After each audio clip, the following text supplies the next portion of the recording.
Obviously, it is impossible to entirely know what will happen when we reach the negotiating table.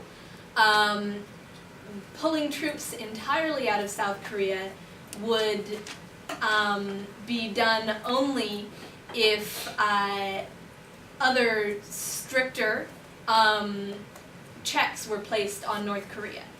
Otherwise, in the absence of even stricter checks than the presence of U.S. troops in South Korea, we would not agree to completely pulling troops out of South Korea. Though some reduction of troop presence would possibly be negotiated. Thank you. Representative Rhodes, do you believe that boots on the ground is a relevant strategy for North Korea? Well, it's been working so far, and We're talking about soldiers in North Korea in fighting. North Korea, probably not. We can reach a common ground with them through negotiations. Like I said earlier, we believe that troops being deployed should be a last resort, and we have already come close to negotiation with North Korea, even though they have recently decided to threaten to back out. Right? We believe that we should continue our current position with them until they decide to cooperate once again. Okay, thank you very much. Question for Governor Will of North Dakota. Same question. Is boots on the ground in North Korea a relevant strategy that your administration would consider? I also agree with Mr. Rhodes. I think that should be a last resort. I think we should continue what we're doing with North Korea, and if they start to become violent and maybe try and attack South Korea or something like that, then we should probably put boots on the ground. But I don't think we should until we need to. Okay, thank you very much. This question is to General Wall over here. Your candidate, Scott Ray, has taken a hard stance in regards to the Iran deal. Mm-hmm. Can you elaborate on the merits of this stance of your candidate? Merits.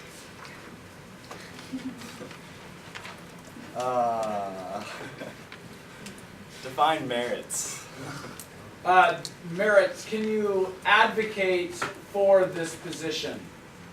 And even describe some of the details of your candidate's position.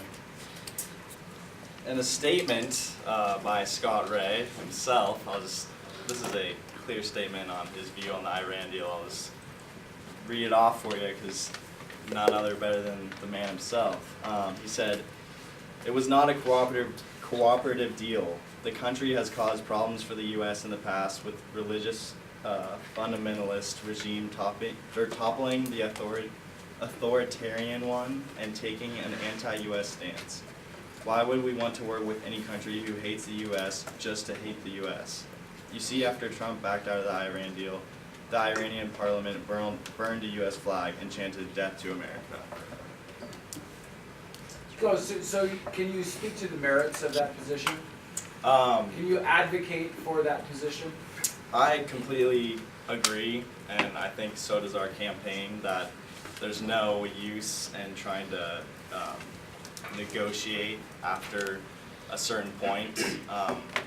In an example like the negotiations with North Korea, it's been fairly cold so far, and not too many things have kind of gone out of hand, like blown up, that kind of thing. But when you have a country like Iran just explicitly saying they hate America, it seems foolish to try to even negotiate with them or sign the Iran deal in that way. Okay, thank you very much. This question is for Senator Shane. In a dangerous world where ISIS is threatening the West and Kim Jong-un of North Korea continues to become a thorn in the side of American leadership, you, when I say you, I'm referencing your candidate, Nate Blanchard, has been labeled as, quote, sweet, quote, kind and the, quote, nicest of the presidential candidates. Some critics have labeled Nate Blanchard as, quote, soft. What is your reaction to these critics that say you're too soft to be president in today's dangerous world? I would not misinterpret sweet and charming as being soft-bellied. Kindness can get you a long way in the world, but in such instances where the American people will be threatened, he will be anything but sweet. He will work with the people to protect the nation, and he will be diligent and indefatigable in his pursuit of justice. Okay. How will we know that? How can a voter vote that if you're just saying that he will at the time? Define that. You said he is sweet, but he will not be soft at a time of crisis. I mean, how will we know anything about how the Iran deal and its merits will pan out? Because of repeated actions from the people of Iran. Repeated actions from the people of Iran, but what are the actions of the U.S. going to do? What do you mean? How can we change that? By By doing the same exact thing that we've been doing for the past couple of years? Actually, we haven't been doing that. By withdrawing from the Iran deal, it was a Yeah, but positive. over thing. the last 20 years, our repeated lack of, shall we say, delicacy in these kinds of situations has caused us to dig a hole. Yes. So to answer your question, how will we know? We won't know. We never know for sure. But you have to believe, you have to stand behind a candidate who you can trust, not one who stands behind facades of other people. So if I heard right, we don't know, is what you said, so nobody knows what Blanchard is going to do when he becomes president. When he gets in an important situation. He might kiss the babies and make people feel happy, but if he gets in an important crisis, who knows what's going to happen? You said it yourself. Same thing with 9/11 and George Bush, look what happened. He did a We great have our job. examples, we have history that we can learn from. But we're not going to be belligerent in the face of progress. Do you think that Nate will respond in a way like George Bush? I think that Nate will respond in a way that he sees fit, in a way that will protect the people. Can you elaborate on, you said stand behind a facade in reference to Scott Ray. Can you elaborate on that a little bit more? I guess I did misspeak. They don't even have a facade because they don't have a party name. But the facade that they Interesting. put up is the facade of being prepared and knowing what they're going to do. And I mean, he's making an argument about knowing, the people knowing what our candidate is going to do when they don't even know what they're going to do themselves.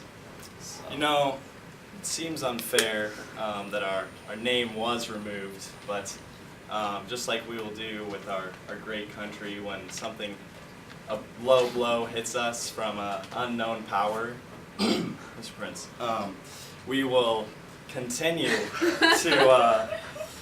to keep fighting and keep standing for what we believe in. Noah, doesn't the removal of your name signal immaturity to the voters? I mean, obviously, their name, the Legion of Wet, is not only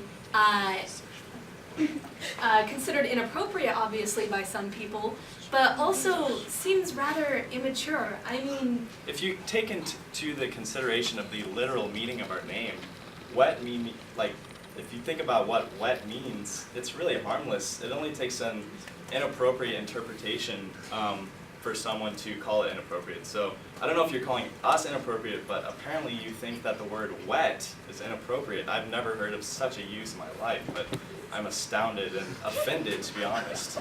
Wet refers to what the youths are calling good. Or in basketball, if you hit a nice shot, they might say, that is water or wet.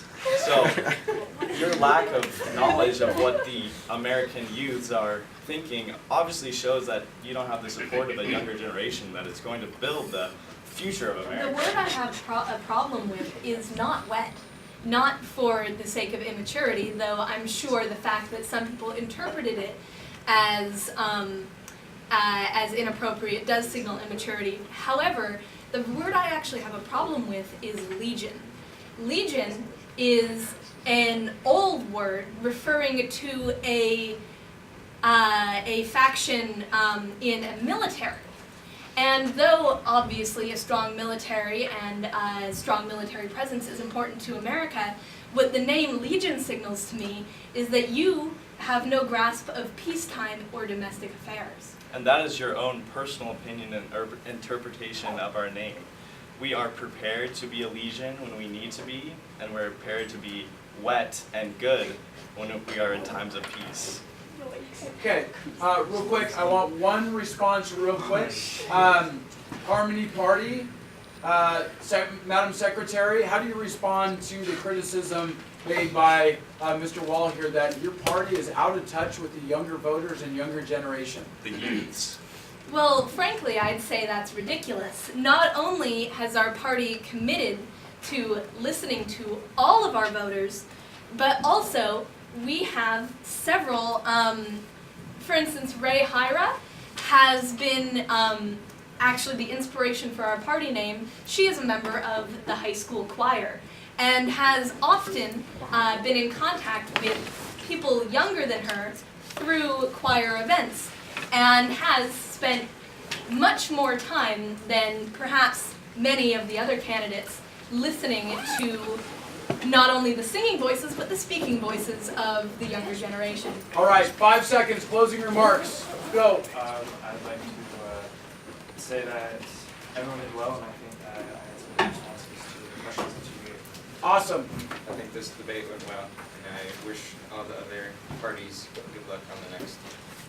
I'd like to say that though this debate often went off topic, our Harmony Party is 100% committed to a carefully constructed, well put together, and strong grasp of foreign policy. Thank you. And I'd like to say that the Unity Party is united in their drive to enact what is best for the American people. Our party is ready to continue on with our campaign and make sure that we are more in tune than some of the other candidates. All right, nice job. Give it up.